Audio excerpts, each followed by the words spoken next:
Hey guys, Coldbrew here. Welcome back to another video. So on the test server again with Vlad the Nightborn. If you didn't check out my Errol showcase of the recent patch changes, the buffing of the champions, then Vlad the Nightborn is the other champion that was buffed for this month's balancing round of changes. It was only two champions, and one of them is Void Vlad the Nightborn. He used to be a fusion available to every one of us, and for a Void champion and a hard to get fusion or fragment collection, I can't remember exactly which one it was.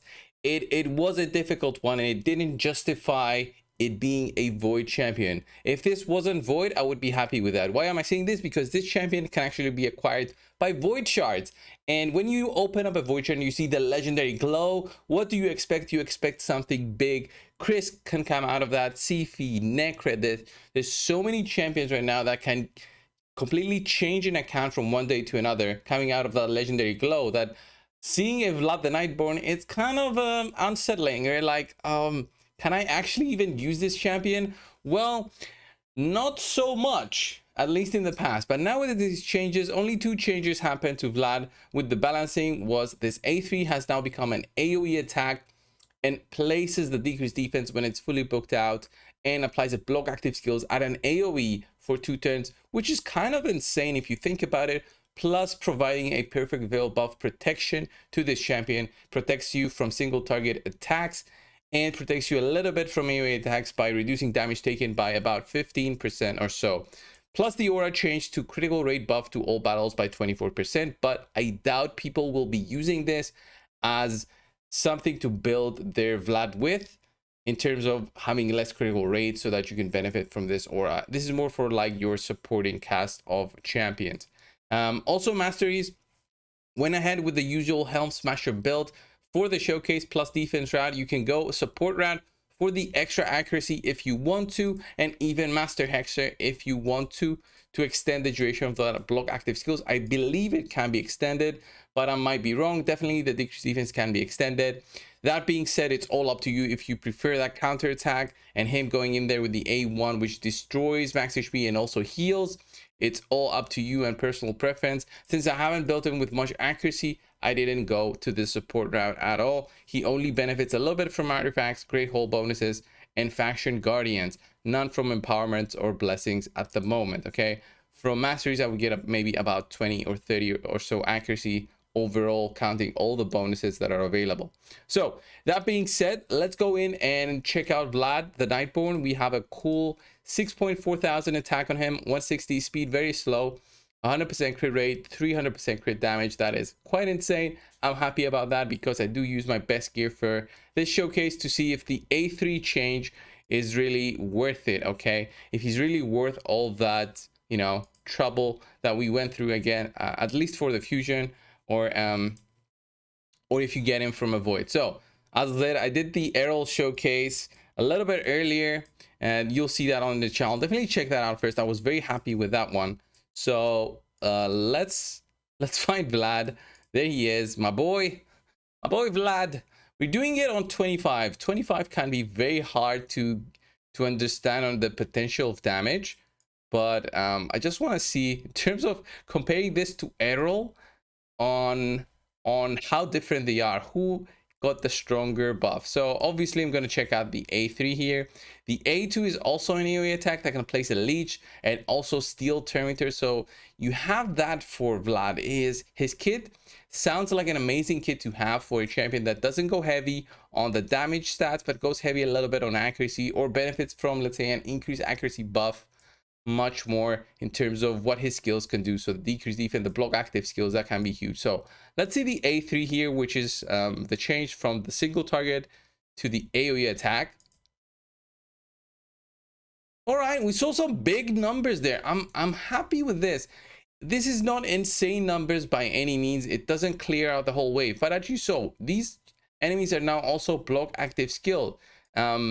This will be huge for many areas of the game, but this is also with all of these buffs. So let's see a more reasonable setup on, let's say, Dungeons 20 with an increased attack and defense down weekend, which is not unusual. The decreased defense and weekend won't really be used on Dungeons 20.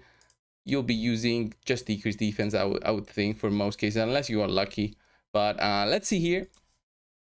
what the A3 does. Nice 200k there, 170k.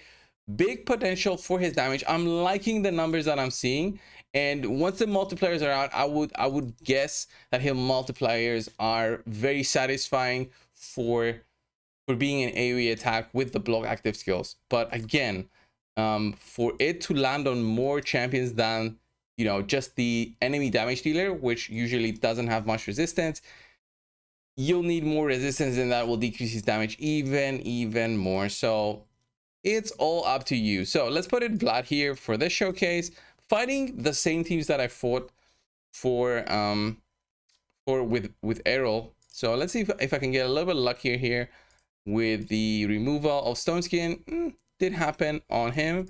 I'm okay with that. Okay, what I will try to do here is, can I take them out with this A3? I won't apply the blow active skills. We see a lot of resistance here from Mithrala, Stone Skin, block debuff buff also here. It just won't land. I can use it on Baron right there. I can use the A2, which is stealing Terminator as well. That will be nice. And I have the A1, which can destroy max HP and also heal. But I'll try to do the A3, which will give me the perfect veil. And if this block active skill goes on Baron, that will be useful. So let's see. Okay. I didn't think we could kill them. Because when I fought this fight, there were reaction gear accessories proccing, but I'm fine with what happened there because we'll just do it again. Because of the reset from Kymar, I'll just do it again. I'm okay with that. Let's see the A3 again. There it is, just taking them out. And he also gets a revive on death, by the way. When he gets a kill because of his passive, he gets a revive on death, so he becomes an annoying damage dealer with this one. So here I'm just gonna wait on for Duchess. We can't do much. This must be a really slow Duchess. My god, how slow is this Duchess? Like 100 speed or what? And that was the A1 there, doing enough damage to drop the Duchess to 1 health or something. But strong showcase for Vlad. I'm gonna say it. All right, fighting this second team right here, we're gonna have Valkyrie doing some crazy things with the Terminator manipulation, decreased Terminator, boosting Terminator. Yep, she does that. So we'll do Kymar with boop, like that. Apply a sleep on the enemies. Okay, that was nice. And what I'll do now is I'll just sleep that Sifi. Enemies probably gonna get a turn here. And now I can do the A3 with Vlad. And ooh, nice damage. Block active skills on the Sifi, which is crazy considering Sifi's potential resistance. Like my Sifi has 400 and I'm not even trying really to get her with resistance. And then the A1 destroys max HP. Crazy solid in terms of potential. Let's go against this one. Tanky team has Ursuga there. So here again, you're benefiting more from his perfect veil that he gets after what happens. So that basically protects him from the aftermath, right? The aftermath is going to be Rotos here. Could go crazy on him, but he's a little bit shy there with the perfect veil and hides. Okay, let's see.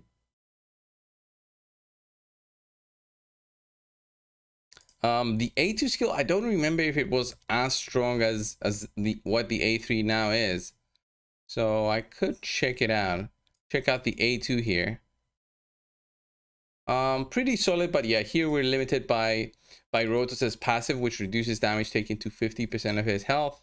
So overall, in terms of Vlad changes, I find that the change has been a welcome one, especially the block active skills now being 100% chance.